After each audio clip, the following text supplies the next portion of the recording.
આ સાથે ભાવનગરથી સમાચાર સામે આવી રહ્યા છે। ભાવનગરથી સમાચાર પ્રાપ્ત થયા છે, જેમાં ભાવનગરના નિર્મળનગરમાં જૂથ અથડામણની ઘટના બની છે।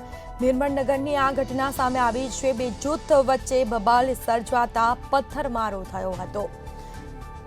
તો આમને સામને પથ્થરમારો કરવામાં આવ્યો। ઘટનામાં કેટલાક વાહનોને પણ ભારે નુકસાન પહોંચ્યું છે। પથ્થરમારી કારના કાચ તોડી નાખવામાં આવ્યા છે। બાઇકને પણ મોટા પાયે નુકસાન થવા પામ્યું છે। પોલીસ ઘટનાસ્થળ પર ન પહોંચતા લોકોમાં પણ એક ભયનો માહોલ જોવા મળ્યો હતો। તો ભાવનગર શહેરના નિર્મળનગરમાં જૂથ અથડામણની ઘટના બની છે। જૂથ અથડામણ સર્જાઈ હતી। બે જૂથ વચ્ચે બબાલ થતા પથ્થરમારો કરવામાં આવ્યો। આમને સામને પથ્થરમારામાં વાહનોને નુકસાન પહોંચ્યું છે। ઘટનામાં કેટલાક વાહનોને પણ નુકસાન પહોંચ્યું। કારના કાચ તોડવામાં આવ્યા। બાઇકને પણ મોટા પાયે નુકસાન પહોંચ્યું છે।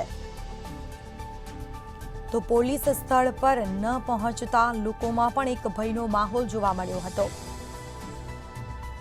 જેના કારણે જૂથ અથડામણ થયું તે કારણ અકબંધ જાણવા મળેલ છે। ભાવનગર નિર્મળનગરમાં જૂથ અથડામણની ઘટના બની। બે જૂથ વચ્ચે બબાલ થતા પથ્થરમારો કરવામાં આવ્યો હતો। વધુ વિગતો સાથે સંવાદદાતા હિરેન ચૌહાણ ફોનલાઈન પર જોડાઈ ગયા છે। જી, ભાવનગરના નિર્મળનગરમાં બે જૂથ વચ્ચે પથ્થરમારો થયો, વાહનોને નુકસાન પહોંચ્યું છે, શું વિગતો?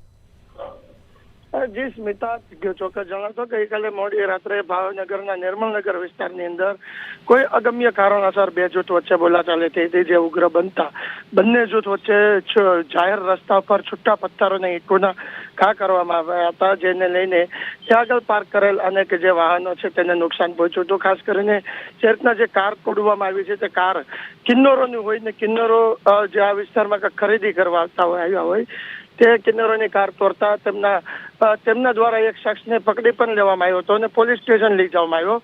પરંતુ કિન્નરોનો આક્ષેપ છે કે પોલીસ દ્વારા તેમની ફરિયાદ નહીં લઈને 2.5 કલાક સુધી તેમને બેસાડવામાં આવ્યા। તેમજ જે કાર તોડનાર જે અસામાજિક તત્વો છે તેમને પોલીસ દ્વારા એવું કહેવામાં આવ્યું કે કિન્નરો દ્વારા તેમને મારવામાં આવ્યો છે તેવી ફરિયાદ તે લખાવી દે, જેને લઈને પણ એક વિવાદ સર્જાણો છે।